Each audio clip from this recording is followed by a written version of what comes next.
کرتے ہوئے کہ انہوں نے اپنے نبیوں کے جانے کے بعد ان کی تعلیمات کو کس طریقے سے ٹیمپر کیا اور آپس میں فرقوں میں بٹ گئے.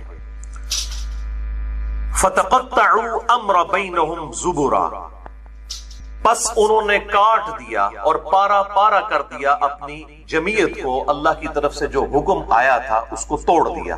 كُلُّ حِزْبٍ بِمَا لَدَيْهِمْ فَرِحُونَ، اور ہر گروہ اس بات پر خوش ہے جو اس کے ہاتھ میں ہے. تو وہ سب کے سب لوگ اس بات پر خوش تھے کہ اگر ہمارے اندر کچھ خرابیاں موجود ہیں تو ہمارے پاس یہ ایسٹ بھی موجود ہے. اور سیم اینالوجی اس امت کے اندر بھی آ گئی، جس کی پریڈکشن امام کائنات سید الاولین والآخرین شفیع المذنبین رحمت للعالمین سیدنا و مولانا امام اعظم محمد رسول اللہ صلی اللہ علیہ وآلہ وسلم نے پہلے ہی فرما دی تھی. چنانچہ اسی کانٹیکسٹ میں صحیح بخاری اور صحیح مسلم کی متفق علیہ حدیث ہے.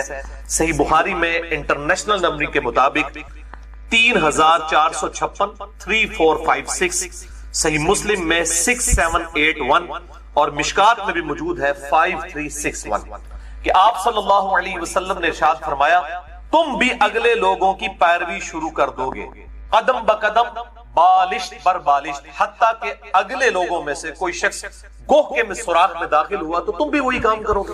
صحابہ اکرام علیہم رضوان علیہم السلام نے پوچھا کہ اے اللہ کے محبوب صلی اللہ علیہ وآلہ وسلم، کیا یہ اگلے لوگوں سے مراد یہود و نصارہ ہیں، جیوز اور کرسچنز ہیں؟ تو آپ صلی اللہ علیہ وآلہ وسلم نے ارشاد فرمایا کہ اگر وہ لوگ مراد نہیں تو پھر کون سے لوگ مراد ہیں؟ یعنی جو خرابیاں یہود و نصارہ میں آئیں وہ اسی امت میں من و عن اسی طریقے سے آئیں گی. اب وہ اس آیت کو یاد کر لیجئے، سورۃ المؤمنون آیت نمبر 53، کل حزب بما لدیہم فرحون، ہر گروہ اس بات پر خوش ہے جو اس کے ہاتھ میں ہے. اور اس کی پریکٹیکل ایپلیکیشن جو ہے وہ شروع ہی میں جو اسلام میں دراڑ پڑ گئی اس حوالے سے کہ ایک طرف اہل سنت اور دوسری طرف اہل تشیع آ گئے. اہل سنت کے پاس بھی جو کچھ ہے وہ اس میں بڑے خوش ہیں کہ ہمارے پاس چلے وہ چیزیں نہیں لیکن ہمارے پاس بھی یہ ایسٹ ہے، صحابہ کی محبت ہے، باقی چیزیں ہیں. اہل تشیع اس بات پہ خوش ہیں کہ ہمارے پاس چلے وہ چیزیں نہیں تو ہمارے پاس اہل بیت کی محبت ہے، اور دونوں اپنے ان چیزوں کے اوپر خوش ہیں. کل حزب بما لدیہم فرحون. اسی کانٹیکسٹ میں محرم الحرام 1438 ہجری میں نے اس چیز کا ارادہ کیا کہ وقتاً فوقتاً جو مجھے ای میلز ملتی رہتی ہیں میرے ای میل ایڈریس پر mirza_95@yahoo.com پہ، اس کے علاوہ بھی وقتاً فوقتاً لوگ سوالات پوچھتے رہتے ہیں، آپ لوگوں کی طرف سے سوال آتے ہیں، تو ان تمام سوالوں کو ایک انٹلیکچوئل ترتیب دی جائے اور ایک کوسچن آنسر سیشن ریکارڈ کروایا جائے ویڈیو کے اندر، تاکہ یہ قیامت تک کے لیے ایسٹ ہو جائے. اور ظاہر ہے کہ اب یہ ایک ڈیٹیل کوسچن آنسر سیشن ہے، ہماری کوشش ہے تقریباً یہ ملا کے 100 کے قریب سوال بنے گے، شاید اس سے بھی زیادہ بن جائیں. تو اب یہ جو سوالات ہیں ان کو ڈسکس کرتے ہوئے ظاہر ہے کہ بسا اوقات ریفرنس دیتے ہوئے کافی ساری ڈیٹیل چیزیں بھی آئیں گی، لیکن میں کوشش کروں گا کہ جن چیزوں پہ میں آلریڈی لیکچرز ریکارڈ کروا چکا ہوں میں ان کے حوالے دے دوں اور باقی چیزوں کو مختصر بیان کر دیا جائے. کیونکہ اکثر لوگ مجھے یہ کہتے بھی ہیں کہ جی اب آپ خود اتنا بڑا آئیکن بن چکے ہیں، حالانکہ میں اپنے آپ کو نہیں سمجھتا. وہ کہتے ہیں جی آپ ہمیں ریفرنس کے بغیر بتایا کریں کہ آپ کا موقف کیا ہے. تو میں نے اسی بت پرستی کو تو توڑا ہے. وہ کہتے ہیں غامدی صاحب کرتے ہیں وہ اپنا موقف دے دیتے ہیں، باقی علماء اپنا موقف دیتے ہیں، تو آپ بھی دیا کریں. تو میں نے اسی بت پرستی کو توڑا ہے کہ موقف جو لوگ دیتے ہیں ساتھ ریفرنس بیان نہیں کرتے، کاؤنٹر چیک نہیں ہو سکتا. احادیث بھی کوئی بیان کرتے ہیں ان کی بھی نمبرنگ نہیں بتاتے، ضعیف ہو صحیح ہو بیان کر جاتے ہیں. اور سب کے سب اہل سنت کہلوانے والے تینوں گروہ بریلوی، دیوبندی اور سلفی یعنی اہل حدیث اور اہل تشیع کا بھی یہی حال ہے. تو میں نے اس چیز کو جو ہے وہ اسی لیے ایمفسائز کیا ہے کہ ریفرنسز دیے جائیں تاکہ چیزیں جو ہے لوگوں کے سامنے آئیں وہ کاؤنٹر چیک کر سکیں. اور اسی سلسلے میں انشاءاللہ تعالی آج بھی ریفرنسز دوں گا. جو احادیث کے نمبرز مجھے زبانی یاد ہوں گے بتا دوں گا، ادروائز میں ریفرنسز اتنے دے دوں گا کہ انشاءاللہ میرے لیکچرز میں وہ چیزیں مل جائیں گی. تو کچھ چیزوں کو میں سکپ کرتا چلا جاؤں گا اور سوالات میں صرف اپنا اوپینین سامنے رکھتا جاؤں گا. ظاہر ہے کہ ایک ایک سوال کو اگر ڈیپ ڈگ کریں گے تو ایک پنڈورا باکس جو ہے وہ کھل جائے گا. تو اس حوالے سے جو ہے نا پیش کی معذرت. اور ظاہر ہے کہ آج کچھ باتیں ایسی آئیں گی جو اہل سنت کو بری لگیں گی، کچھ اہل تشیع کو بری لگیں گی، لیکن اب میرا ایک منصف مزاج آدمی کی حیثیت سے یہ میری ذمہ داری ہے کہ میں حق بات لوگوں تک پہنچاؤں چاہے کسی کو بری لگے. تو اسی کانٹیکسٹ میں جو مجھے سوالات ملتے رہے، فیڈ بیک ملتے رہے، ان کو ہم نے سب کو کمپائل کیا اور اسلام آباد سے الحمدللہ ہمارے بھائی جو ہے علی الاحسن نقوی صاحب بھی تشریف لائے ہوئے ہیں، ان کی بھی کافی ایکسپرٹیز ہے اس فیلڈ کے اندر، تو ان کے پاس بھی کچھ سوالات تھے، تو میں نے یہ سوالات ان کے سامنے کیے تاکہ یہ 1 to 1 مجھ سے کوشچن کریں، اور انشاءاللہ تعالی یہ چیزیں ریکارڈنگ میں آتی جائیں، اور چونکہ ان کا تجربہ بھی ہے اس حوالے سے تو یہ بہتر انداز میں کوشچن کر سکتے ہیں۔ تو اسی کانٹیکسٹ میں ڈیٹیل میں جانے سے پہلے میں کچھ اناؤنسمنٹس بھی کر دوں، مزید کچھ تمہیدی باتیں جو میں ضروری سمجھتا ہوں، اب ظاہر ہے ایک شاید 3-4 گھنٹے کی نشست جو ہے وہ ریکارڈنگ میں آئے تو وہ چیزیں اس میں آ جائیں۔ اس میں سے پہلی ضروری بات وہ یہ ہے کہ آپ میں سے اکثر لوگ میرے ماضی سے واقف ہیں، اور انٹرنیٹ پہ تو اب لاکھوں لوگوں تک یہ بات پہنچ چکی ہے، میں پھر ریپیٹ کر دوں کہ میرے بھائیوں، میری پیدائش ایک کٹر بریلوی خاندان میں ہوئی 4 اکتوبر 1977، اور آج جو ڈیٹ ہے وہ ہے 23 اکتوبر 2016، یعنی تقریباً میری 39 ایئرز ایج ہو چکی ہے اس وقت، اور لیونر ایئرز کے اعتبار سے 40 سے کراس کر چکی ہے۔ تو میں اپنی پیدائش 4 اکتوبر 1977 سے لے کر 2007 کے اینڈ تک تقریباً 30-31 سال تک بریلوی رہا، اس کے بعد کچھ عرصہ 2008 میں دیوبند، اور پھر کچھ عرصہ اہل حدیث کے ساتھ بھی گزرا، اور اس کے بعد پھر سٹڈی کے طور پر میں نے اہل تشیع کو بھی بڑے قریب سے دیکھا، ان کی بھی چیزیں سنی، پڑھی اور دیکھی، اور الحمدللہ آج بھی میں سب کی باتیں سنتا ہوں، جس کی حق بات ہے قبول کرتا ہوں، اور جہاں پر اختلاف ہے علمی طریقے سے بغیر کسی کلمہ گو مسلمان کی تکفیر کیے ہوئے اپنا پروٹیسٹ اس کے سامنے ریکارڈ کروا دیتا ہوں۔ باقی حق کسی کو گھول کے پلانا یہ میری ذمہ داری نہیں ہے، یہ تو انبیاء کی ذمہ داری نہیں ہے، ان کی بھی ذمہ داری ہے، وما علینا الا البلاغ، تو بات صرف پہنچا دینا یہ ہے ذمہ داری۔ اور اسی حوالے سے میں اپنی وہ اناؤنسمنٹ پھر ریپیٹ کر دوں کہ الحمدللہ میری روٹی دین کے ساتھ نہیں جڑی ہوئی، اور میں اپنی ذات کی خاطر دین سے 1 روپیہ کمانے کو بھی قطعاً حرام سمجھتا ہوں۔ میں کسی پہ فتویٰ نہیں لگا رہا، اور نہ یہ کہہ رہا ہوں کہ سورس آف انکم دین کو بنانا حرام ہے، یہ میں بات نہیں کر رہا، اپنی ذات کی خاطر۔ اور میں لعنت بھیجتا ہوں کسی بھی بیرونی امداد پر، خواہ وہ سعودیہ کی طرف سے آئے، خواہ ایران کی طرف سے آئے، کہ وہ اپنے ملکوں کا، اپنے فرقوں کا اپنا ایجنڈا ہمارے ملک کے اندر لانچ کریں، یا سب کانٹیننٹ انڈیا، پاکستان، بنگلہ دیش میں، میں اس کے بالکل خلاف ہوں۔ کتاب و سنت کے خلاف کسی کے ایجنڈے کو میں ایکسپٹ کرنے کے لیے تیار نہیں، اور یہی وجہ ہے کہ میرے بھائیوں میں نے فرقہ واریت کو 3 طلاقیں دے کر اور 4 تکبیریں پڑھ کر ہمیشہ کے لیے دفنا دیا ہے، اور جس کی روٹی میرے بھائیوں دین کے ساتھ جڑ جائے گی اور وہ فرقہ واریت میں پڑ جائے گا، وہ کبھی بھی آپ کو حق بات نہیں کرے گا، الا ماشاءاللہ کوئی لاکھوں میں ایک ہو کہ کوئی بات کر دے، ادروائز اس کو ہر وقت فکر لگی رہے گی اگر مسجد کمیٹی نے مجھے فارغ کر دیا تو میرے بال بچوں کا رزق کا خرچہ کون اٹھائے گا۔ اللہ تعالیٰ سے دعا کریں کہ اللہ تعالیٰ اس دن سے پہلے کہ ہماری روٹی دین کے ساتھ جڑ جائے، اللہ تعالیٰ ہمیں ایمان و عافیت کے ساتھ مدینہ شریف میں موت، بقیع غرقد میں مدفن، اور جنت الفردوس میں اپنے محبوب صلی اللہ علیہ وآلہ وسلم کا پڑوس عطا فرمائے، آمین۔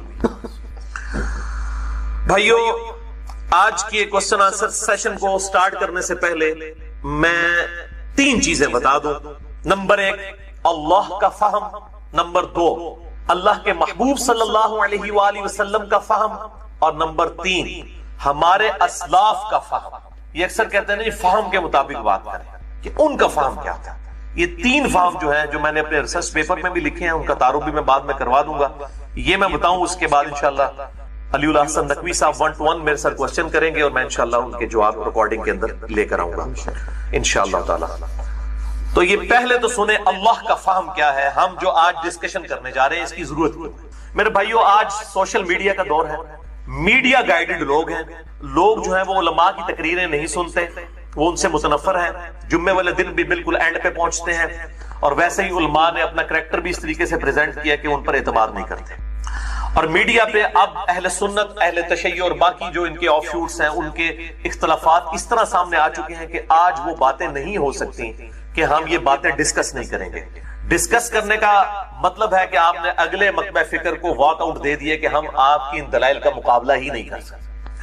تو اسی چیز کو ملحوظ خاطر رکھتے ہوئے میں نے یہ سٹیپ لیا ہے کہ پبلک کو، ہماری ینگ جنریشن تک یہ بات پہنچے جو ہم نے ذلت و خواری میں 40 سال کے بعد چیزیں سمجھی ہیں، وہ ہم ان کو پہلے ہی بتا دیں تاکہ وہ ایجوکیٹ ہو۔ آج فیس بک کے اوپر کوئی ایک کلپ کوئی شیئر کروا دیتا ہے، کوئی ایک پوسٹ لگا دیتا ہے، تو ایسے لوگ بھی ہیں جن کے ملینز آف فالوورز ہیں، 30-40 لاکھ فالوورز بھی ہیں لوگوں کے۔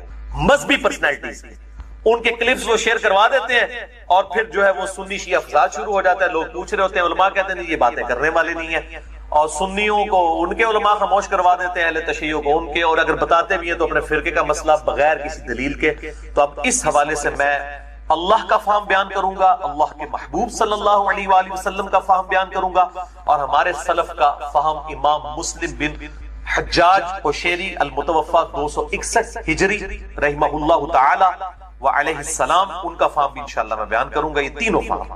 پہلا فہم سنیں سورۃ البقرہ آیت نمبر 159 اور 160. اعوذ باللہ من الشیطان الرجیم، بسم اللہ الرحمن الرحیم.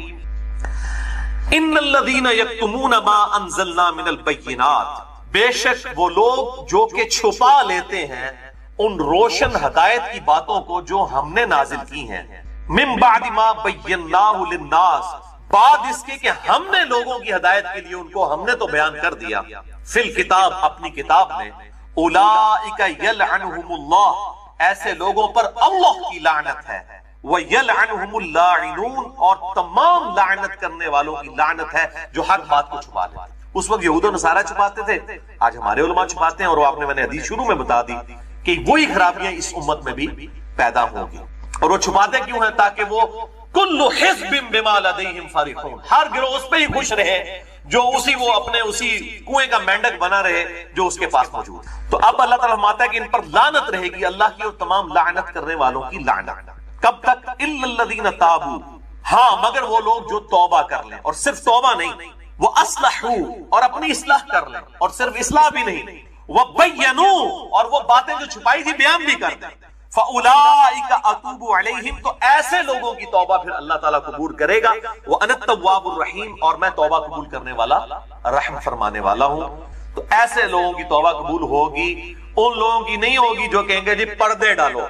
اگلے زمانے میں تو پردے ڈالے جا سکتے تھے. ساتھ والے گاؤں میں کیا ہوتا تھا کسی کو پتا نہیں ہوتا تھا. آج دنیا کے کسی گاؤں میں کوئی ایکٹیویٹی ہوتی ہے تو میڈیا کے ذریعے پبلک تک پہنچ جا سکتی ہے، اور پہنچ جاتی ہے میڈیا کے ذریعے. لہٰذا یہ امپاسبل ہے کہ آج کل یہ باتیں چھپائی جا سکتی، امپاسبل.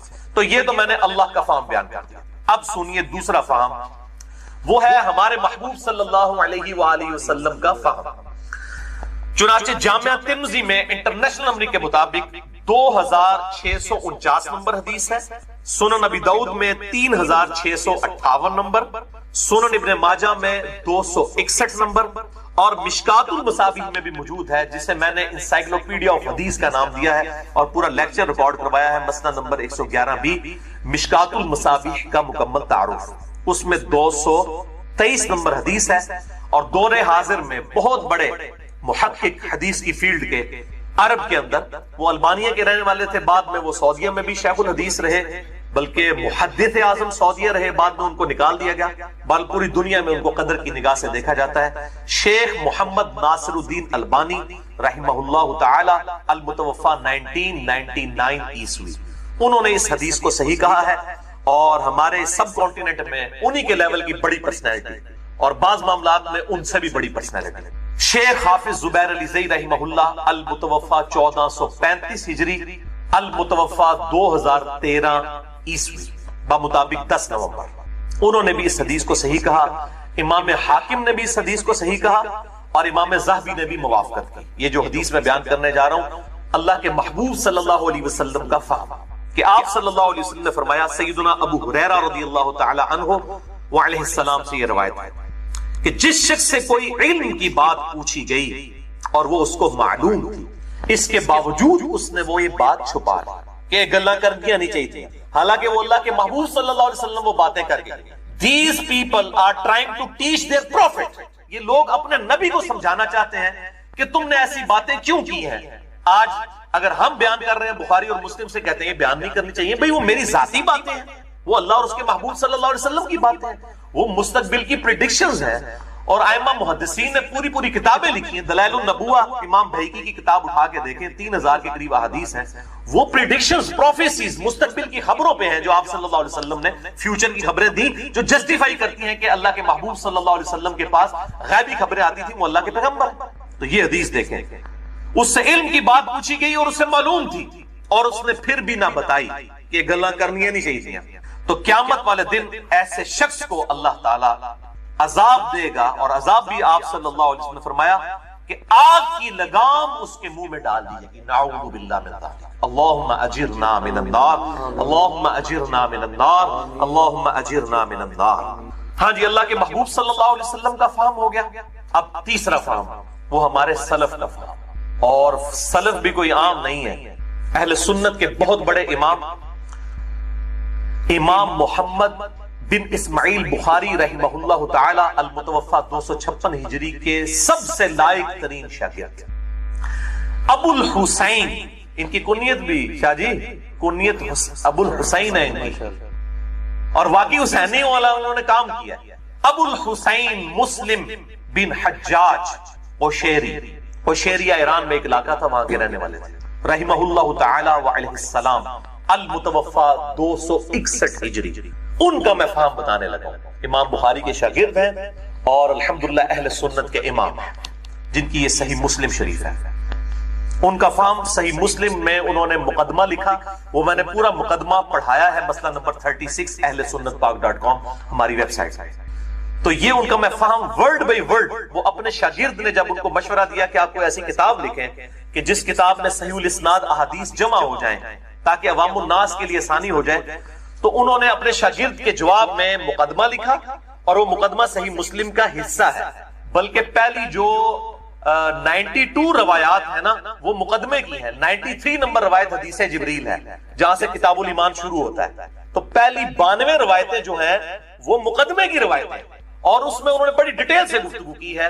ان کے شاگرد ہیں ابو اسحاق، وہ اس سے گفتگو کرتے ہوئے مقدمے میں لکھتے ہیں، اور یہ مسلم کا حصہ ہے، یہ الگ سے نہیں چھپا ہوا، صحیح مسلم کا حصہ ہے۔ اور میں اسی لیے کہتا ہوں کہ مسلم شریف کو باقی ساری اہل سنت کی کتابوں پہ اس اعتبار سے جو مین سٹریم کی کتابیں ہیں، بخاری، ابو داؤد، ترمذی، نسائی، ابن ماجہ، اس پہ فوقیت حاصل ہے کہ امام مسلم نے خود مقدمہ لکھ دیا ہے کہ صحیح حدیث کیوں ضروری ہے۔ اسی تو میں نے پورا لیکچر دیا ہے، ضعیف الاسناد اور من گھڑت احادیث کے فتنے کا تحقیقی جائزہ، اہل سنت پاک.com پہ مسئلہ نمبر 36۔ تو یہ امام مسلم سلف، ان سے بڑا کون سلف ہوگا؟ ان کا فہم۔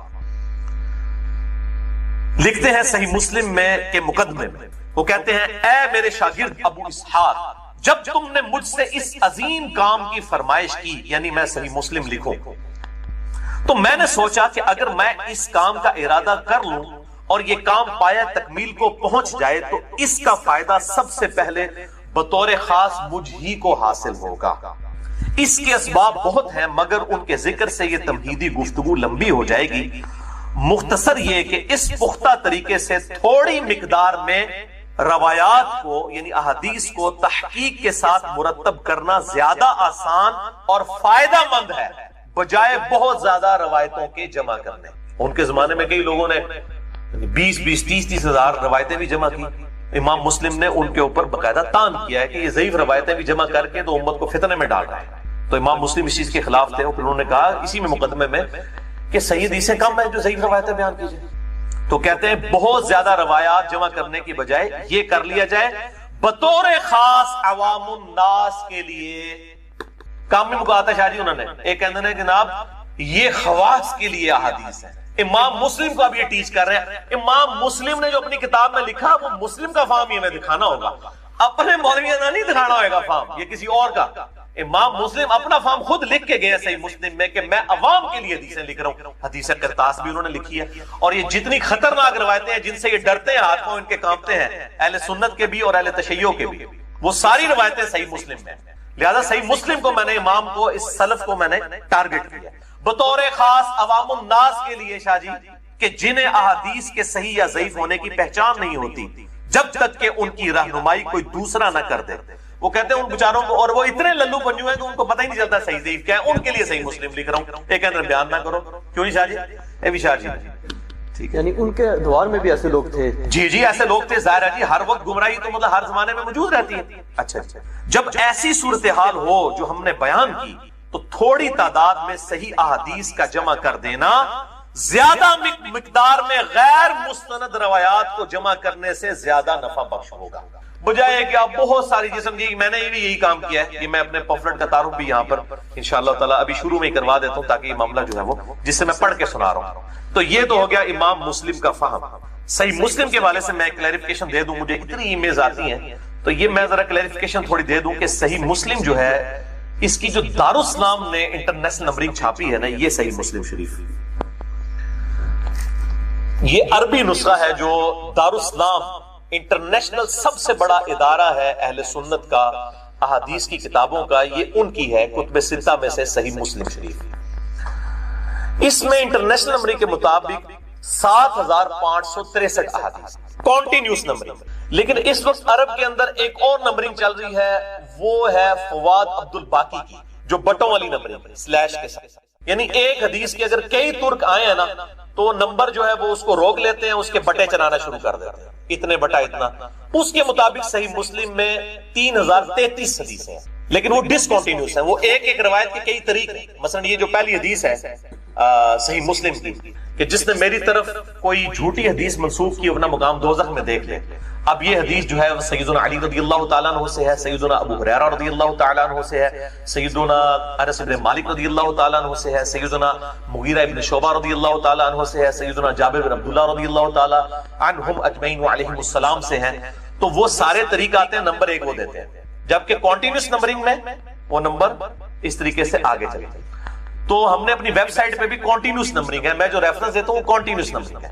شیخ زبیر صاحب نے اب جو تخریج کی ہے نا مشکات المصابیح کی، اس میں انہوں نے فواد عبد الباقی والی دے دی ہے، اس کی وجہ سے بڑی مصیبت کھڑی ہو جاتی ہے۔ تو بہرحال یہ صحیح مسلم کا میں نے اس لیے بتا دیا۔ پاکستان میں کانٹینیوس نمبرنگ کے ساتھ شیخ زبیر صاحب کی کتابیں جن لوگوں نے چھاپی ہیں، مکتبہ اسلامیہ، یہ ان کی صحیح مسلم ہے، 3 جلدوں میں شائع ہوئی ہے، ہر جلد میں 2 آگے سب جلدیں، یعنی 6 جلدوں والی۔ یہ اہل حدیث کا ترجمہ ہے علامہ وحید الزمان صاحب کا، یہ انٹرنیشنل نمبرنگ کے مطابق ہے مکتبہ اسلامیہ کی صحیح مسلم، اور اسی کا ہی پی ڈی ایف ہماری ویب سائٹ اہل سنت پاک .com پہ رکھا ہوا ہے۔ جس نے دیکھنی ہے حدیث وہ اس کانٹینیوس نمبرنگ والی صحیح مسلم میں دیکھے تو انشاءاللہ اس کو مل جائے گی، کوئی مشکل نہیں ہوگی اس حوالے سے۔ البتہ جو دارالاسلام والوں کی ہے انہوں نے فواد عبد الباقی کی بھی بریکٹ میں نمبرنگ دے دی، انہوں نے دونوں نمبرنگ عربی والے نسخے میں ڈال دی، اپنی بھی نمبرنگ کانٹینیوس اور دوسری بھی، تو دوسری بھی اگر ہو تو اس میں آپ کو انشاءاللہ تعالی مل جائے گی۔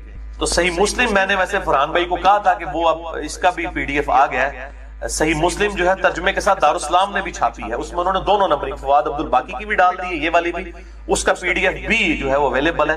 میں نے ان کو کہا تھا اس کو اپلوڈ کر دیں، پتہ نہیں انہوں نے کیا کہ نہیں کیا۔ بہرحال انشاءاللہ تعالی جو آلریڈی پرانا بھی ہوا ہے وہ بالکل ٹھیک ہے۔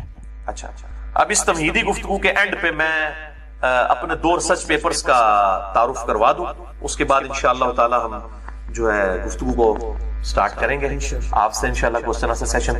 یہ میرے بھائیوں میرا پہلا ریسرچ پیپر ہے جس کی پروف ریڈنگ اس وقت شیخ زبیر لزئی رحمہ اللہ تعالی وعلیہ السلام نے کی تھی، المتوفہ 1435 ہجری۔ اس کے بعد یہ بار بار چھپتا ہے، ہر دفعہ ہم پھر اس میں اس کی لیٹسٹ ڈیٹ ڈال دیتے ہیں تاکہ ناسخ و منسوخ والا چکر نہ رہے۔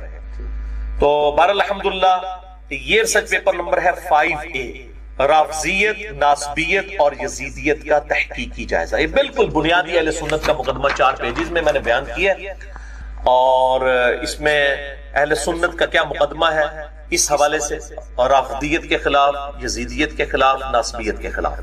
ریسرچ پیپر نمبر 5A اہل سنت پاک .com سے اس کا مفت P D F download کیا جا سکتا ہے، ہزاروں کی تعداد میں پوری دنیا میں ہم بانٹتے بھی ہیں اس کی ہارڈ کاپیز۔ یہ کلرڈ یعنی رائٹنگ جو ہے بلیک میں اور ہر ریفرنس ریڈ کلر میں، تاکہ وہ ریفرنس پہ فوراً نظر پڑ جائے۔ اس کا پھر میں نے انیکسچر لکھا جسے کہتے ہیں ضمیمہ۔ اس کے بعد وہ کہتے ہیں جناب کہ جی اس میں تو بڑی مختصر بات ہے، ذرا کھول کے بات کو بیان کریں۔ تو اس کے اینڈ پہ پھر میں نے یہ بات لکھ دی کہ پوری آپ تحقیق اگر جاننا چاہتے ہیں تو ریسرچ پیپر نمبر 5B، جس میں سے میں نے اللہ کا فہم، اللہ کے محبوب صلی اللہ علیہ وآلہ وسلم کا فہم اور سلف کا فہم بیان کیا یہ شروع میں، بلکہ اس کو آپ اگر ٹارگٹ کر لیں اس پورشن کو وہ فہم نظر بھی آئے گا جو میں نے پڑھ کے سنایا ہے۔ تو یہ ہے ریسرچ پیپر نمبر 5B، واقعہ کربلا کا حقیقی پس منظر 72 صحیح الاسناد احادیث کی روشنی، اہل سنت کی کتابوں سے۔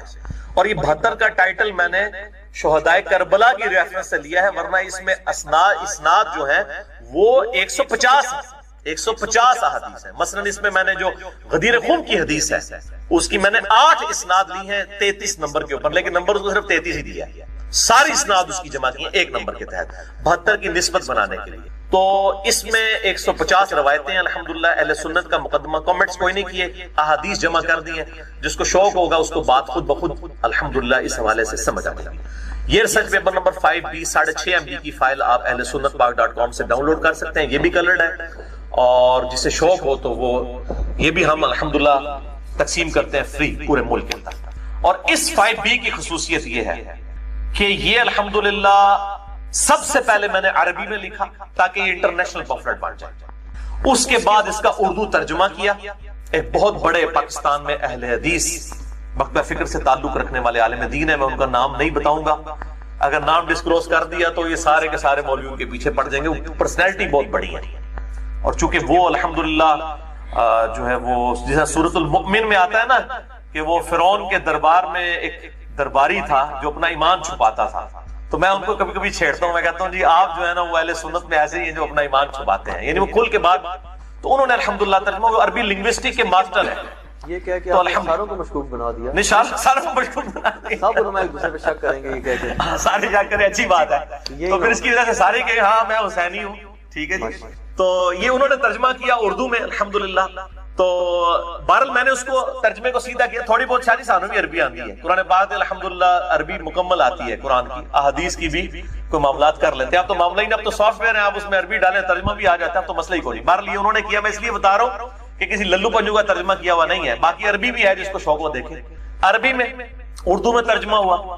اس کے بعد اس کا ہندی میں ترجمہ کیا ہمارے وسیم بھائی ہیں, پروفیسر ہیں انڈیا کے اندر.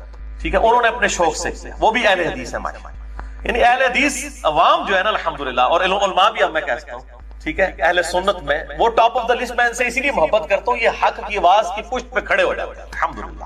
تو یہ انہوں نے ہندی میں ترجمہ کیا, تو میں نے ان کو پھر مبارکباد کے اوپر میں نے اپنے ابو کو کہا کہ واٹس ایپ یوز کرتے, میں تو نہیں کرتا. میں نے کہا ان کو میری طرف سے کلپ بھیجے اور بنا کے خود آپ مبارکباد کا. میں نے ان کو ای میل بھی کی کہ آج آپ نے انڈیا کے ناسبیوں کے اوپر علمی ایٹم بم گرا دیا. اس کا جو ہندی میں ترجمہ ہو گیا, کیونکہ اہل حدیث کی عوام اور اس طریقے سے دیوبند بریلوی کی عوام, عوام الناس تو احادیث کی ماننے والی ہے, تو اپنے علماء کا گریبان پکڑے گی. اسی لیے تو آپ حیران ہوں گے شاہ جی, انڈیا میں, نیپال میں, بنگلہ دیش میں, پاکستان میں تو میں بیٹھوں, وہاں پہ بھی جمعے میرے خلاف پڑھائے جا رہے ہیں, بریلوی, دیوبندی, اہل حدیث تینوں.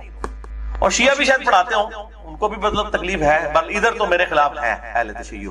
تو بہرحال اس کا ترجمہ اردو میں ہوا, اس کے بعد ہندی میں ہوا. پھر چوتھی چیز تھی وہ قلق مجھے تھا, وہ میں نے فیصل بھائی انڈیا میں, وہاں پہ پروفیشنل لوگ اویلیبل ہیں, انہوں نے الحمدللہ آن پیمنٹ ہزاروں روپے لگا کے انگلش میں 58 پیجز پہ اس کا ترجمہ کیا. اب یہ انٹرنیشنل ایٹم بم ہے جو ہم نے ناسبیوں کے سر پہ پھینک دیا ہے. واقعہ کربلا کا حقیقی پس منظر 72 صحیح الاسناد حدیث کی روشنی میں, جس میں 150 روایتیں ہیں. اور میں اس میں اب تک جملہ بولوں گا شاہ جی, کیونکہ آپ بھی ذرا اہل حدیث کی طرف جھکاؤ رکھتے ہیں, اور اس لیے کہ یہ کفایت اللہ سنابلی صاحب کی لکھی ہوئی جھوٹی تاریخ نہیں ہے. انڈیا کا جو وہ ناسبی مولوی ہے, یا پاکستان میں اس کے ایک بزرگ ہیں تقریباً نیم ناسبی ہیں, میں مکمل نہیں کہتا, صلاح الدین یوسف صاحب, یہ ان کی لکھی ہوئی جھوٹی تاریخ نہیں ہے جو کوڑ کباڑ انہوں نے حکمرانوں کی لکھی ہوئی تاریخ میں سے نکال کے, یہ حدیثیں ہیں میرے محبوب صلی اللہ علیہ وسلم کی. میں کہتا ہوں انہوں نے خیالی پس منظر, خیالی پلاؤ پکایا ہے, خیالی پس منظر. ہم نے یہ حدیث لکھی ہیں, اور ہم یہ کہتے ہیں ان حدیث کا فہم یہ اپنے علماء سے کہتے ہیں, علماء سے پوچھ کے چلیں, ان کو کہ یہ حدیث ہم نے لکھ دی, ہمارا کام تو یہی تھا. جو شیخ زبیر صاحب نے بھی آپ کو نقوی صاحب کہا تھا کہ علی کا کام تھا حدیثیں لکھ دی ہیں, میں نے فہم تو لکھا ہی نہیں ہے اس کے اوپر. تو یہ فہم ان کے سامنے خود اپنی پبلک کو یہ اس کے اوپر درد دے دیں بس, اور پھر چلاکیاں کرتے ہیں حدیثوں کے اوپر, اپنے حکم بدلنا شروع کر دیں, نہیں یہ تو ضعیف تھی, ہم نے غلطی سے صحیح کہہ دیا تھا, اب ہم رجوع کرتے ہیں. میں کہتا ہوں مولویوں, اس میں جو بخاری اور مسلم کی حدیثیں ہیں ان کو ضعیف ثابت کرو, تاکہ تمہاری عوام تمہیں پوچھے کہ تم چھپے ہوئے منکرین حدیث ہو. اور یہ میں نے آپ کو شاہ جی بہت پہلے کہا تھا کہ جتنے ناسبی ہوں گے نا یہ منکرین حدیث بھی ہوں گے, یہ لازم و ملزوم ہے, کیونکہ صحیح حدیثیں ان کی موت ہے, ان کے لیے مجبوری ہے کہ یہ منکرین حدیث ہو جائیں. آپ دیکھیں جتنے ناسبی ہیں نا, مامون احمد عباسی کو دیکھ لیں, اس طریقے سے فیض عالم صدیقی کو دیکھ لیں, ہے تو اہل حدیث کے لبادے میں وہ بھی منکرین حدیث تھا. اب جتنے بھی ہیں نا یہ سب کے سب چھپے ہوئے منکرین حدیث ہوتے ہیں. تو یہ بخاری مسلم کو ضعیف ثابت کرے تاکہ آپ کے سر کے اوپر ایٹم بم آپ کی عوام گرائے, اور آپ کو گریبان سے پکڑ کے نا ان کے ممبروں سے نیچے اٹھائے کہ کل تک تو آپ کہتے تھے قرآن اور صحیح حدیث, قرآن اور صحیح حدیث. تو یہ قرآن اور صحیح حدیث میں نے بیان کیا, سلف کا امام مسلم کا فہم بھی بیان کر دیا. اور ایک میرے جو فیوریٹ سلف ہیں، میں ان کا فارم بھی بیان کرتا ہوں، پھر شاہ جی آپ سوال و جواب شروع کریں، جس پہ میں نے اس ریسرچ پیپر کا اختتام کیا ہے۔ جو اہل سنت میں سب سے بڑے امام ہے، ان سے بڑا کوئی امام نہیں ہے، امام احمد بن حنبل رحمہ اللہ تعالی المتوفا 241 ہجری کے استاد، امام مالک رحمہ اللہ تعالی المتوفا 179 ہجری کے شاگرد خاص، اور امام بخاری کے المتوفا 256 ہجری دادا استاد، امام ترمذی المتوفا 279 ہجری کے پردادا استاد، اہل سنت کے سب سے بڑے امام، ہر فیلڈ کے امام، امام محمد بن ادریس الشافعی رحمہ اللہ تعالی وعلیہ السلام المتوفا 204 ہجری۔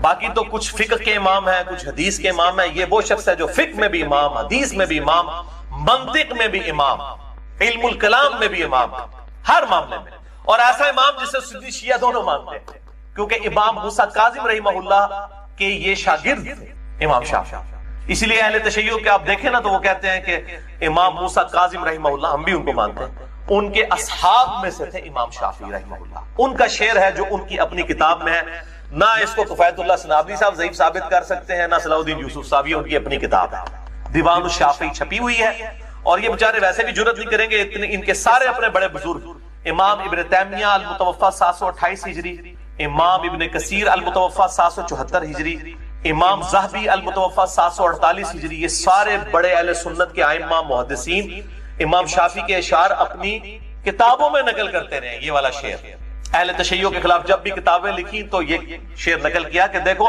ہماری جو سنیت ہے وہ آپ دیکھو۔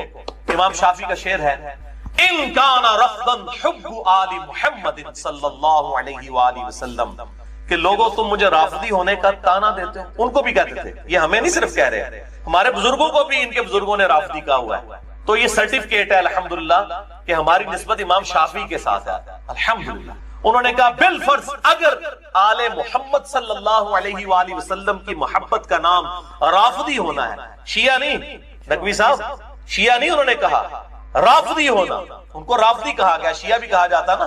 تو میں پوچھتا ہوں کہ انہوں نے کون سی ایسی باتیں کی ہوں گی؟ اہل بیت کی اگر محبت کا بیان کیا وہ تو رافضی نہیں، کوئی کسی کو کہتا ہوں تو سارے بیان کرتے ہیں۔ اس کا مطلب ہے انہوں نے خلافت و ملوکیت ڈسکس کی تھی، یہ ہے اصل مسئلہ۔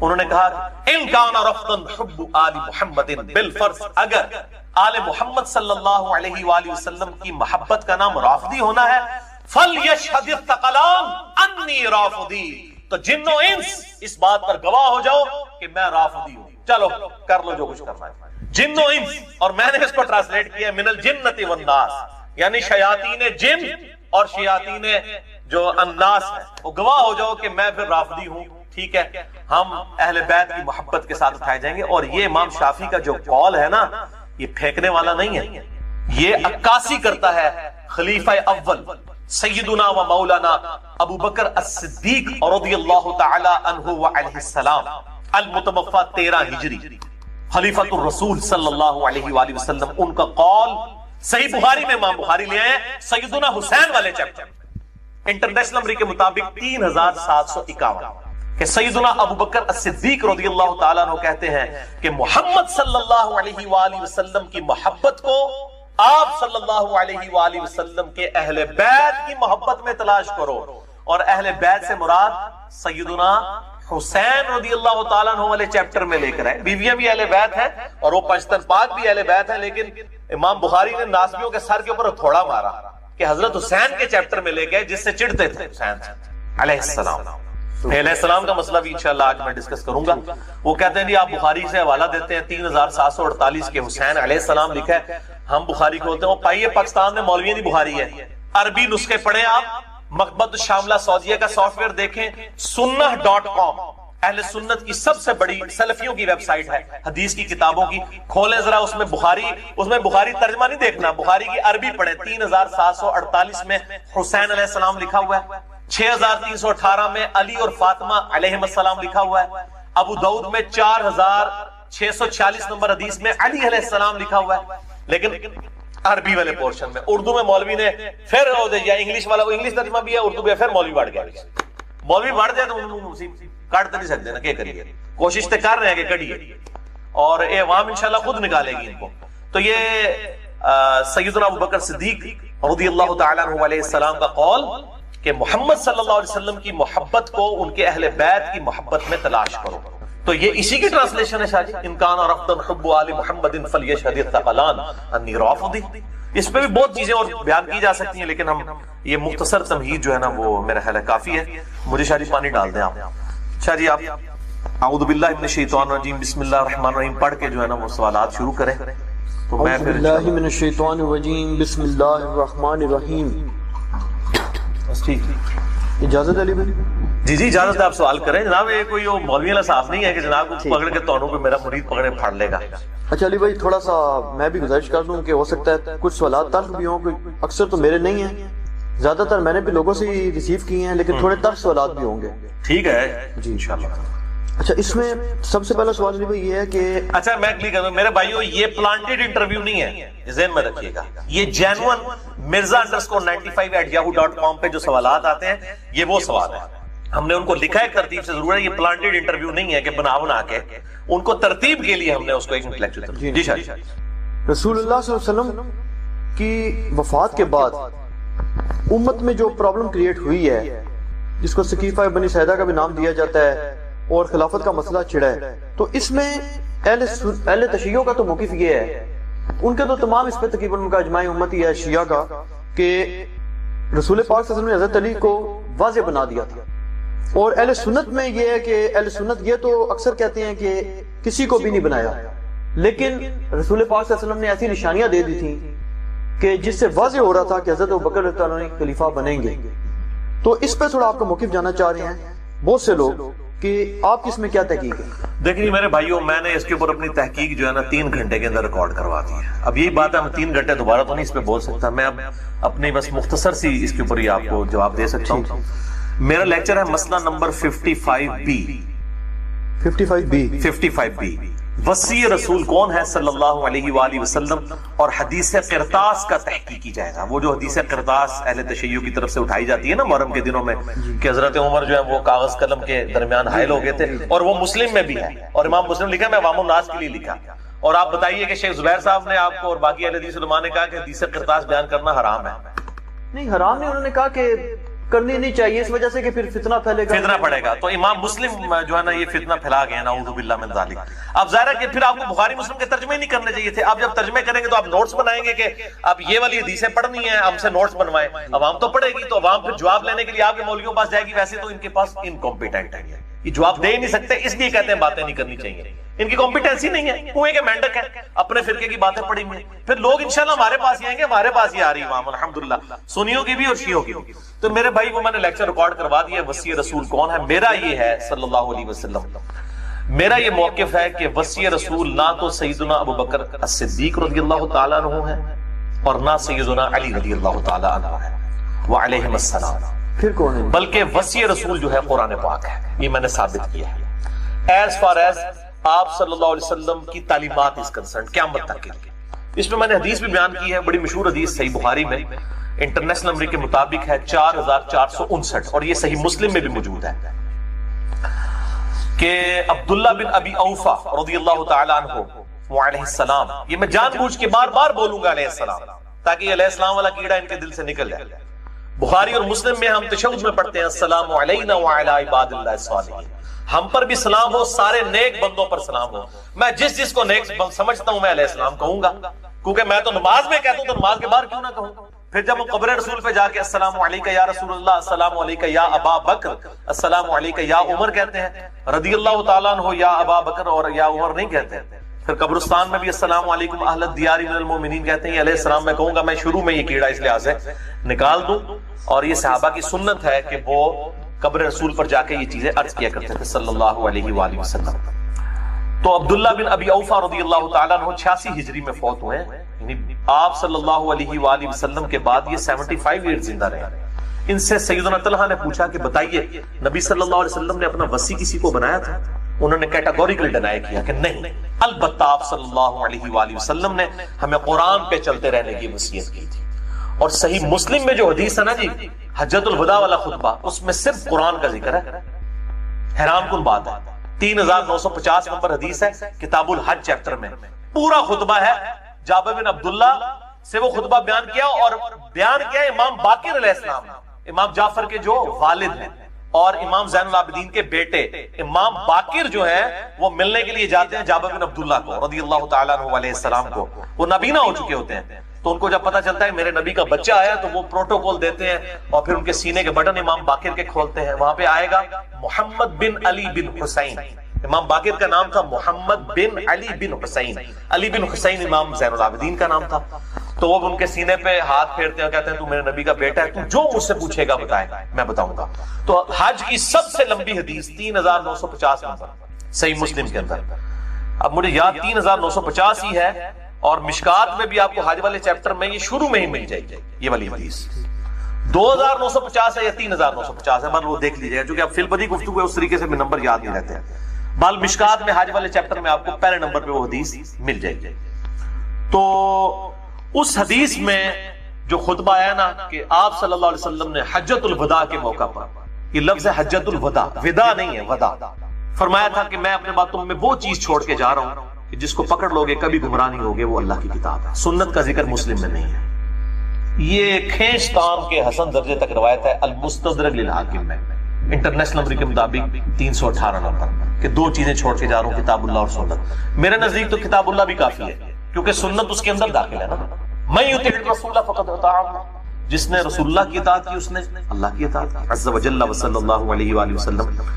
تو اس حدیث میں کتاب اللہ کا ذکر موجود ہے. وصی رسول جو ہے وہ کتاب اللہ ہے، حضرت عبداللہ ابن ابی اوفا کے تحت. بہرحال جو پولیٹیکلی وصی رسول خلیفۃ الرسول، اسی دیکھیں ہم اہل سنت بھی خلیفۃ الرسول حضرت ابوبکر صدیق کو کہتے ہیں رضی اللہ تعالیٰ. وصی رسول نہیں کہتے ہیں، خلیفۃ الرسول یعنی آپ کے بعد خلیفہ چنے گئے. ٹھیک ہے، صحیح مسلم میں حدیث ہے. اما عائشہ رضی اللہ تعالیٰ عنہ سے پوچھا گیا کہ بتائیے نبی صلی اللہ علیہ وسلم اگر اپنا وصی کسی کو بنا کے جاتے ہیں پولیٹیکلی کس کو بناتے ہیں؟ انہوں نے کہا میرا خیال ہے کہ ابو بکر کو بناتے ہیں. پوچھا اس کے بعد، کہا کہ عمر کو. پوچھا اس کے بعد تو کہا کہ ابو عبیدہ ابن جراح. یہ حضرت اما عائشہ خود کہہ رہی ہیں، ورنہ وہ کہتے ہیں میرے باپ کو بنا کے گئے، مجھ سے سوال کیوں کرتے ہو؟ ٹھیک ہے، اس لیے صحیح بخاری میں حدیث ہے انٹرنیشنل نمبر کے مطابق 4460 نمبر. اما عائشہ کہتی ہیں نبی صلی اللہ علیہ وسلم کی وفات میری گود میں ہوئی ہے، آپ نے کسی کے لیے کوئی خلافت کی وصیت نہیں. باقی جو انڈائریکٹ نکالتے ہیں نا جی مصلی پہ کھڑا کر دیا تھا، تو آپ صلی اللہ علیہ وسلم کے مصلی پہ صرف حضرت ابوبکر نہیں کھڑے ہوئے ہیں، سیدنا ابوبکر سیدنا علی نے بھی نمازیں پڑھائی ہیں. اگر بخاری میں یہ حدیث ہے نا کہ ابوبکر کے علاوہ سارے دروازے بند کر دو، تو مسند احمد میں صحیح سند کے ساتھ حدیث ہے. مشکات میں بھی یہ موجود ہے حدیث، آپ کو سیدنا علی والے چیپٹر میں مل جائے گی صحیح سند کے ساتھ کہ علی کے علاوہ سارے دروازے بند کر. تو یہ والا جو پروٹوکول والا معاملہ ہے، بلکہ پھر آپ صلی اللہ علیہ وسلم کی زندگی میں بھی عبد الرحمن بن عوف نے نماز پڑھائی، صحیح مسلم میں حدیث ہے آپ صلی اللہ علیہ وسلم نے پیچھے پڑھی ہے. حضرت ابو بکر کے پیچھے آپ صلی اللہ علیہ وسلم نے نماز کبھی نہیں پڑھی، نہ حضرت علی کے پیچھے. یہ خصوصیت صرف ایک شخص کی ہے اس امت میں، عبد الرحمن بن عوف. تو اس طرح کی جزوی فضیلتیں لوگوں کو حاصل ہیں. البتہ یہ بات ٹھیک ہے کہ امت کے اجماع نے چنا. شروع میں سیدنا علی نے بیعت نہیں کی، بعد میں 6 مہینے بعد انہوں نے بیعت کر لی. بخاری مسلم کی احادیث ہے. لہٰذا میں اسی بات کو حق مانتا ہوں کہ سیدنا ابو بکر الصدیق رضی اللہ تعالی عنہ وعلیہ السلام جو ہے وہ خلیفۃ الرسول ہے، اور اس میں جو سعد ابن عبادہ ہیں انہوں نے بیعت کی، تو ان کا اختلاف ہے. باقی پوری امت نے اتفاق کر لیا تھا، اور سیدنا عمر کی خلافت کے اوپر تو کسی نے اختلاف نہیں کیا.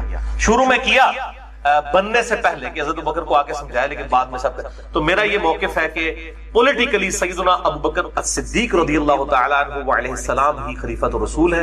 غدیر خم پہ سیدنا علی کے لیے جو وصیت کی گئی تھی وہ وصیت تھی کہ ان کے ساتھ حسن سلوک کرنا ہے آپ نے.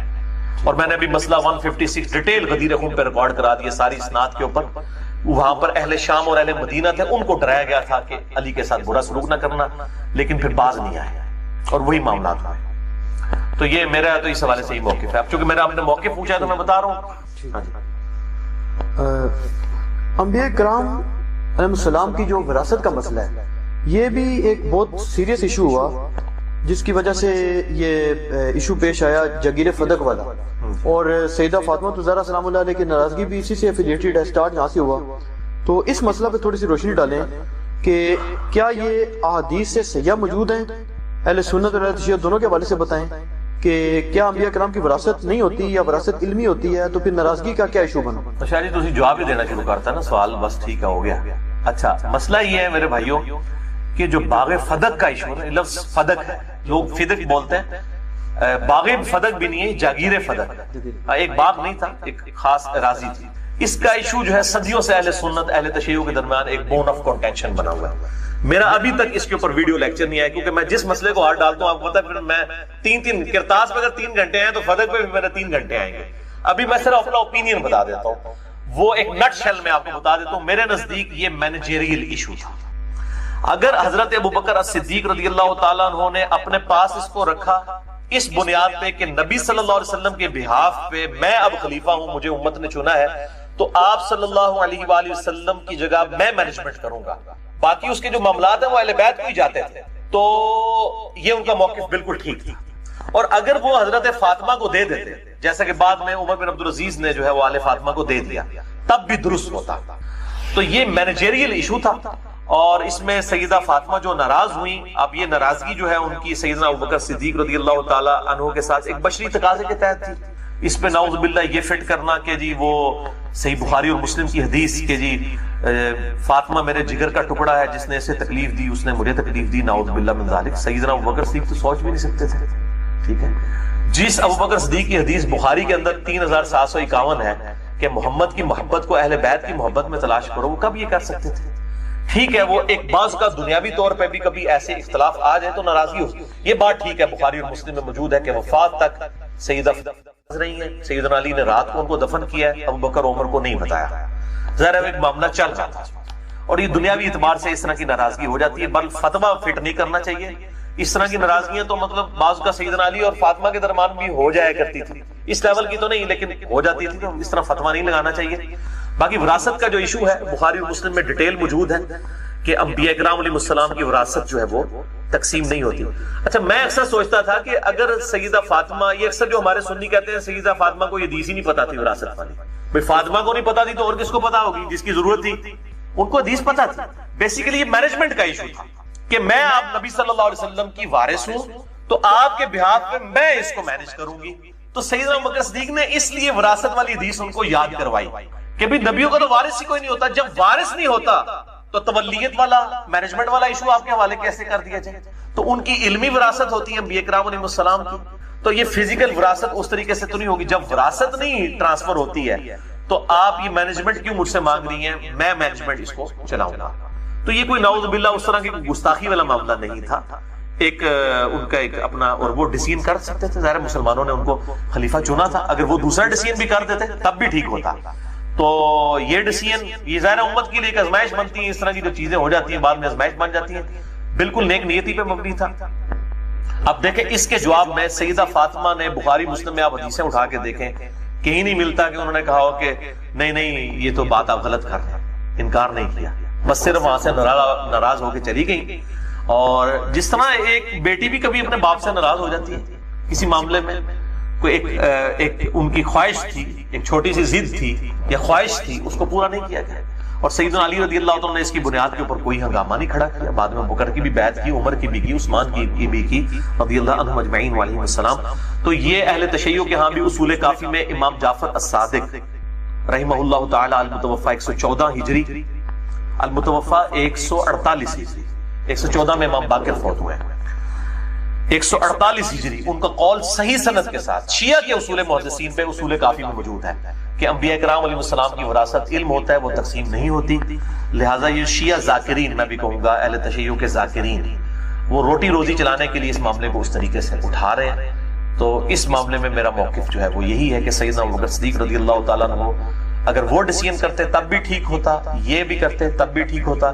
یہ مینیجریل ایشو تھا، یہ وراثت والا ایشو نہیں تھا. سیدہ فاطمہ کو پتا تھا رضی اللہ تعالی عنہا وعلیہ السلام کہ وہ یہ وراثت تقسیم نہیں ہوتی. تو میرا موقع میرا علاقہ کافی ہے، باقی ابھی موقع ملا تو پھر ڈیٹیل لیکچر ریکارڈ کریں گے انشاءاللہ. اچھا علی بھائی، ابھی ایک سب سے زیادہ یعنی ایک ایسا ایشو ہے کہ جس کی بنیاد پر لوگ جذباتی ہو جاتے ہیں، بالخصوص ہمارے جو شیعہ بھائی ہیں ان میں عوام الناس بہت ہی زیادہ جذباتی اس مسئلہ پر ہوتی ہے کہ سیدہ فاطمہ تو زہرا سلام اللہ علیہ کی جو وفات ہے جس کو وہ شہادت کہتے ہیں، تو اس میں حضرت عمر رضی اللہ عنہ پر جو الزامات لگائے جاتے ہیں اس کی کیا حقیقت ہے؟ نعوذ باللہ من ذالک ثم نعوذ باللہ من ذالک. بالکل جھوٹ ہے. یہ ابان بن ابی عیاش کہنے کا تو تابعی ہے لیکن یہ کذاب راوی ہے. اب یہ ان کے لیے بھی پھکی شاہ جی جو کہتے ہیں کہ جی سب سے بہتر زمانہ میرا، پھر صحابہ کا، تابعین کا، تبع تابعین، اس کو یزید کو پھر تابعی بنا دیتے ہیں. تو تابعی تو عباد بن ابی عیاش بھی ہے، تابعین، ہاں تابعی ہے، عباد بن ابی عیاش تابعی ہے، جی ہاں، یہ غالباً 146 ہجری میں فوت ہوا ہے، ٹھیک ہے، یعنی امام حنیفہ رحمہ اللہ کے زمانے کا ہے، وہ بھی تابعی ہیں امام حنیفہ رحمہ اللہ، بعض کے نزدیک تابعی ہیں، بعض کے نزدیک تبع تابعی ہیں، بہرحال ہم اس جھگڑے میں نہیں پڑتے۔ علی بن عثمان حجبیری نے ان کو کشف المحجوب میں تبع تابعی لکھا ہے، مجھے یہ مضبوط قول تبع تابعی والا لگتا ہے۔ بہرحال یہ ان کے زمانے کا ہی ہے عباد بن ابی عیاش، اس کو امام مسلم نے صحیح مسلم کے مقدمے میں کذاب لکھا ہے، اور اسی طریقے سے اہل تشیع کے ہاں بھی ان کی اسماء کی کتابوں میں، اسماء الرجال کی کتابوں میں کذاب لکھا ہے، لیکن ظاہر روزی روٹی چلانے کے لیے پھر جو لوگ ہیں وہ کہتے ہیں جی ہمارے لیے تو ٹھیک ہے، ہمیں ایکسیپٹ ہے، یہ اس نے سٹوری ساری گھڑی ہے سیدنا عمر فاروق رضی اللہ تعالیٰ عنہ علیہ السلام کے خلاف، نعوذ باللہ، بالکل یہ جھوٹ ہے اور کوئی ایسی بات نہیں ہے، یہ بالکل جھوٹا واقعہ ہے۔ خالد بن ولید کے اوپر بھی جھوٹ باندھا گیا کہ وہ بھی گھسیٹ کے لائے اور یہ ہو گیا، دروازہ پھینکا۔ البتہ ایک روایت ہے جو اہل سنت کے گلے میں پھنسی ہوئی ہے، میں تو اس روایت کو صحیح نہیں سمجھتا، مصنف ابن ابی شیبہ سے، میں نے مسند نمبر 66A کے اندر بھی اس کو بیان کیا ہے کہ سیدنا عمر نے دھمکی دی تھی فاطمہ کو جب ان کے گھر میں میٹنگ ہو رہی تھی خلافت کے والے سے کہ میں تیرے گھر کو آگ لگا دوں گا، اور وہ کہتے ہیں جی سنی کتابوں میں آگ لگانے کا ذکر ہے، پھر لا بھی دیتی بارش۔ تو یہ روایت بھی جو ہے نا جی، یہ جو راوی بیان کر رہے ہیں نا زید بن اسلم، جو حضرت عمر کا غلام ہے اسلم، اس کا بیٹا جو ہے زید بن اسلم ان سے بیان کر رہا ہے، وہ اس وقت تک سیدنا عمر کی غلامی میں نہیں آیا تھا جب یہ واقعات ہوئے، لہٰذا یہ اس نے اسی وقت کہیں سے سنا ہوگا، اس وقت بھی تو اس طرح کے لوگ موجود تھے۔ اور اگر اس روایت کو کوئی صحیح مانتا ہے، جس طرح کہ شیخ زبیر علی ظہیر صاحب کے شاگرد غلام مصطفیٰ ظہیر صاحب کہتے ہیں نہیں روایت صحیح ہے، اور وہ اس کو پازیٹیو لیتے ہیں، وہ کہتے ہیں اس میں تو سیدہ فاطمہ کی عزت ہے کہ ان کے گھر میں میٹنگ ہوتی تھی اور سیدنا عمر نے بڑے اچھے الفاظ میں ان کو کہا کہ جی آپ ہمیں اللہ کے محبوب کے بعد سب سے محبوب ہیں صلی اللہ علیہ وآلہ وسلم، وہ اس کو دوسری طرف لے جاتے ہیں۔ تو میرے بھائیو، ہر لوگ اپنی طرف، میرے نزدیک تو یہ روایتیں جو ہیں وہ صحیح نہیں ہیں، اور اگر یہ معاملات ہیں تو سیدنا علی کبھی بھی ساتھ نہ دیتے سیدنا ابو بکر عمر عثمان کا، جس کی یعنی سیدہ فاطمہ جو جنتی عورتوں کی سردار ہے، بخاری و مسلم میں حدیث ہے، اور سیدنا علی کی محبوب ترین بیوی، وہ کیسے پھر ان کا ساتھ دے سکتے تھے؟ بالکل جعلی اور جھوٹا واقعہ ہے، اور لیکن ذاکرین کی روزی روٹی اس کے ساتھ چل رہی ہے۔ جس طرح سنی جو ہے وہ جھوٹے واقعات بیان کرتے ہیں، تو اڑے سنی بھی کرتے ہیں، یہ جو حدیث بیان کرتے ہیں کہ جی وہ کس کی نیکیاں ستاروں کی مانند ہے، حضرت عمر کی، وہ جو سیدہ عائشہ کے بارے میں منسوب اثر بیان کرتے ہیں، اور یہ مشکات میں موجود ہے، شیخ زبیر صاحب نے بھی لکھا ہے یہ جھوٹی روایت ہے، شیخ البانی نے بھی کہا جھوٹی۔ اور پھر سیدہ عائشہ نے پوچھا کہ بتائیے کہ کس کی نیکیاں ستاروں کے، ان کا سیدنا عمر کی کہا کہ میرے باپ، ان کا جی وہ تو تیرے، ان کی پوری زندگی تیرے باپ کی ایک رات کی نیکی کے برابر نہیں ہو سکتی ہیں، یہ جعلی روایت۔ حالانکہ اس سے بڑی روایت صحیح مسلم میں ہے کہ سیدنا عمر کہتے ہیں کہ میں پوری زندگی علی پر رشک کروں گا، کہ غزوہ خیبر کے موقع پر حضرت علی کے فضائل والے چلتے ہیں، میں نے اس 72 حدیث میں روایت ڈالی ہے، اور اس کے راوی بھی ابو ہریرہ ہیں۔ شاہ جی یہ کہتے ہیں ابو ہریرہ بغض رکھتے تھے اہل بیت کے ساتھ۔ میں چیلنج کرتا ہوں اہل تشیع کو کہ حسن و حسین کی شان میں، حضرت علی کی شان میں جتنی کریٹیکل حدیث ہے ان کے راوی ابو ہریرہ رضی اللہ تعالیٰ عنہ علیہ السلام، اس حدیث کے بھی راوی ہیں۔ وہ کہتے ہیں حضرت عمر کہتے ہیں میں رشک کرتا تھا کہ علی کو جھنڈا ملا مجھے مل جاتا کاش، اور حضرت عمر کہتے ہیں مجھے کبھی تمنا نہیں ہوئی لیڈرشپ کی سوائے اس موقع کے۔ یہ صحیح مسلم میں نے 72 حدیث میں ڈالی ہوئی ہے، تو یہ بالکل جھوٹ ہے جی، میں اس بات کو نہیں مانتا۔ اچھا، اسی میں علی بھائی ضمناً ایک سوال ہو جائے کہ یہ جو حضرت علی علیہ السلام نے جو حضرت فاطمہ کی وفات کے بہت عرصہ بعد بھی اپنے بچوں کے نام رکھے ہیں، یہ تاریخ میں ملتا ہے ایسی چیزیں کہ ابو بکر عمر عثمان نام رکھے ہیں، بعد میں ائمہ بیت سے ایسے نام منسوب ہیں ان کی اولادوں سے، تو اس پر اہل تشیع حضرات جو ہیں وہ ایک بات کرتے ہیں، وہ کہتے ہیں جی یہ نام عرب میں کامن تھے اور یہ تو کوئی دلیل آپ لوگوں کے پاس نہیں ہے، ایسے نام عرب میں کامن تھے، آج چلو ایک بات بن گئی ہے، لیکن اس وقت تو لوگ رکھ لیا کرتے تھے۔ میرا خیال ہے جب زخم تازہ تھا اس وقت نام رکھنے چاہیے تھے۔ ان سے ذرا پوچھیں کہ تاریخ کے اندر اہل سنت کے کتنے ائمہ ہیں جن کے نام یزید ملتے ہیں؟ اکا دکا۔ حالانکہ یزید نام کو برا نہیں ہے، صحابی رسول ہیں یزید بن ابی سفیان رضی اللہ تعالیٰ عنہ وعلیہ السلام، حضرت معاویہ کے بڑے بھائی، جو جنگ یرموک میں بڑے لیڈرز میں سے تھے ابو عبیدہ کے ساتھ، تو وہ یزید بن ابی سفیان، اسی وجہ سے تو حضرت معاویہ بھی پھر منظر عام پہ آ گئے نا، ان کے چھوٹے بھائی ہونے کی وجہ سے۔ اصل میں تو بندہ یہ تھا یزید بن ابی سفیان رضی اللہ تعالیٰ عنہ، تو ان کا نام بھی یزید تھا، تو یزید نام سے کچھ، لیکن بعد میں مسلمانوں نے دیکھا یہ مسلمانوں نے نام نہیں رکھے، تو یہ کس طرح ہو سکتا ہے کہ سیدنا علی رضی اللہ تعالیٰ عنہ اپنے بیٹوں کے نام جو ہے وہ ابو بکر، عمر، عثمان رکھ لیتے؟ اب ان کے گلے میں پھنسے ہوئے ہیں، شیعہ مانتے ہیں کہ بیٹوں کے نام رکھے ہوئے ہیں، انکاری نہیں ہے. ان کو پوچھیں کہ وہ کس طرح نام رکھ سکتے تھے اگر ان کا دل ان سے خلفائے ثلاثہ سے دکھا ہوا تھا. تو یہ بالکل ان کا جو ہے موقف باطل ہے. وہ ان سے محبت رکھتے تھے اور ان کے اور وہ بھی ان کے ساتھ محبت رکھا کرتے تھے. الحمدللہ انشاءاللہ تعالی میں وقتاً فوقتاً کچھ کہیں پہ موقع ہے تو میں کچھ باتیں بیان بھی کر دوں گا ان کی محبت کے آپس میں. جی تو اس میں علی میں ضمناً بتاؤں ایک اور بڑی عجیب یہ الٹی دلیل بھی دیتے ہیں. وہ کہتے ہیں جی کہ اگر یہ آپ محبت کی دلیل دیتے ہیں تو یہ شیخین اور خلفائے ثلاثہ کی جو اولادیں ہیں ان میں علی نام نہیں ملتا کسی کا، تو اس کا مطلب ہے پھر آپ کی یہ دلیل کو الٹا کر دیں ہم، یعنی اس قسم کی باتیں کرتے ہیں. اور نہیں ہاں ٹھیک ہے، مسئلہ یہ ہے کہ اب وہ ان کی اولادوں میں تو خیر میں نے ابھی اتنا پورا شجرہ تو نہیں بنا کے دیکھا کہ کدھر تک آگے وہ معاملات جاتے ہیں، وہ نام ملتے ہیں یا نہیں ملتے ہیں. تو یہ کوئی ایسی دلیل نہیں ہوگی. سیدنا علی سے وہ محبت کیا کرتے تھے، ہمارے لیے یہی چیز کافی ہے. سیدنا عمر نے صحیح بخاری میں جو آتا ہے 3700 نمبر حدیث، اپنے وفات کے زخم میں جب 6 رکنی کمیٹی بنائی ہے تو پہلے نمبر پہ سیدنا علی کا نام لیا، پھر عثمان، ایک طریق میں حضرت عثمان کا نام بھی آتا ہے پہلے، ایک میں حضرت علی کا نام پہلے آتا ہے. تو وہ تو مطلب محبت کرتے تھے. یہ بالکل جعلی ہے. اور بلکہ انہوں نے تو ام کلثوم کے ساتھ نکاح کی بھی ریکویسٹ کی اور وہ پوری بھی کی گئی. ٹھیک ہے، تو میں تو اس کا قائل ہوں. صحیح بخاری سے ثابت ہے کہ سیدنا عمر کا نکاح ام کلثوم کے ساتھ ہوا ہے. یہ میں نے ضمناً آپ کو بتا دیا. گہرائی نہ جائیے، بس میں چھوڑتا ہوں.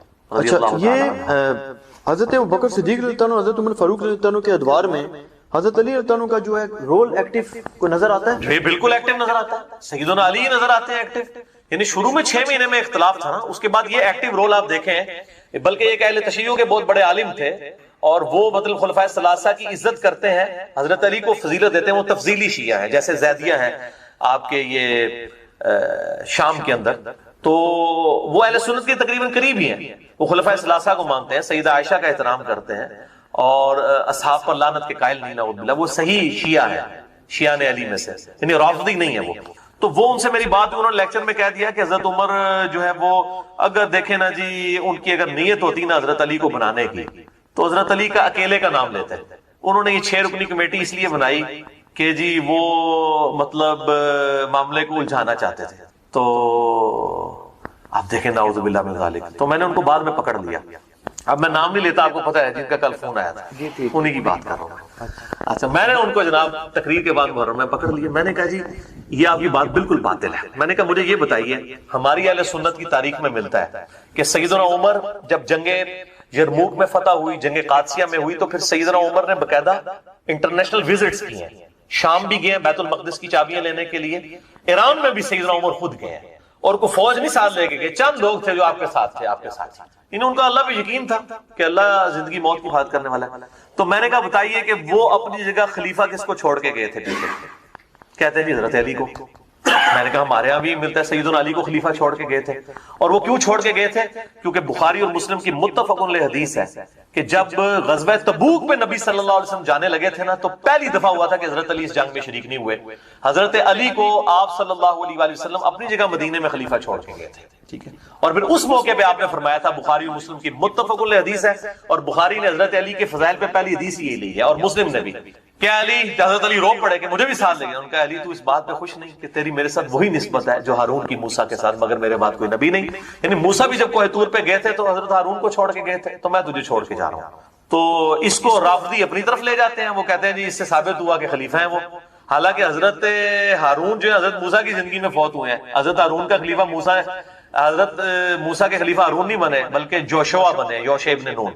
اور دوسرے ناسبی جو ہے نعوذ باللہ، شاہ جی آپ کو پتہ ہے وہ اس کے دوسرا مطلب نکالتے ہیں، اتنے خبیث ہیں یہ. وہ کہتے ہیں جی اس سے پتہ چلا کہ جیسے حضرت موسیٰ چلے گئے اور ہارون کو چھوڑ کے گئے تو پیچھے امت میں اختلاف پیدا ہو گیا، تو علی کی وجہ سے پیچھے اختلاف پیدا ہو گیا. ایسی جناب ایسی طریقے سے نا وہ پوائنٹ نکالتے ہیں. پھر ٹھیک ہے، میں کہتا ہوں پھر اگر سنیوں کے رافضیوں اور سنیوں میں گھسے ہوئے ناسبیوں نے یہ حرکتیں کرنی ہے، پھر شیعہ کے گھسے ہوئے رافضی بھی اس طرح کی حرکتیں کرتے ہیں، پھر دونوں جسٹیفائی ہیں نا. ظاہر ہے دونوں نے گمراہی کمانی ہے نا.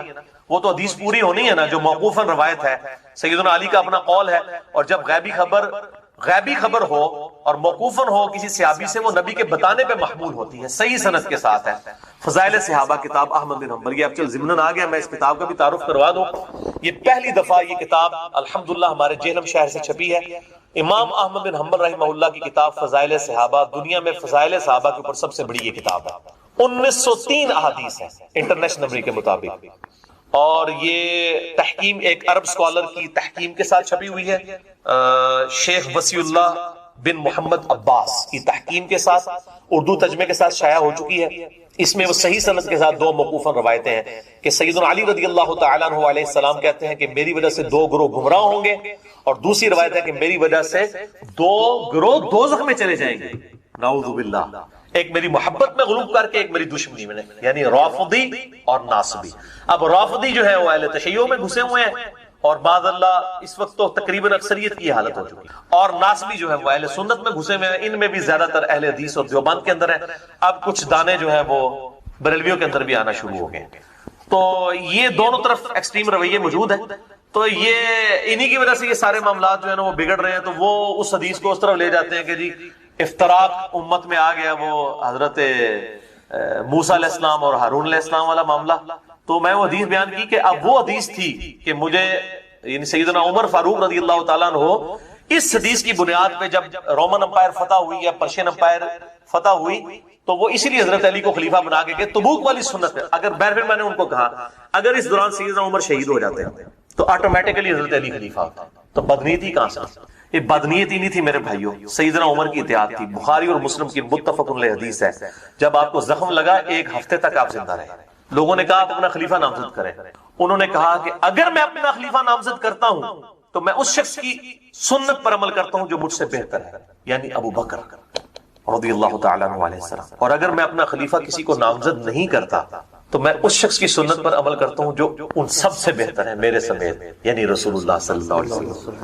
عبداللہ بن عمر کہتے ہیں، بخاری اور مسلم کے الفاظ ہیں، جب میں یہ حدیث سن رہا تھا نا حضرت عمر سے، تو میں نے اپنی بہن حفصہ سے کہا کہ بہنا مجھے لگتا ہے کہ حضرت عمر جو ہے نا کسی کو اپنا خلیفہ نامزد نہیں کریں گے، کیونکہ وہ نبی صلی اللہ علیہ وسلم سے جو عقیدت رکھتے ہیں نا، جو انہوں نے ذکر کیا نا کہ ایک ابو بکر کی سنت ہے اور ایک نبی کی سنت ہے، تو وہ نبی کی سنت کو ہی اڈاپٹ کریں گے، یہ ہے اصل میں وجہ۔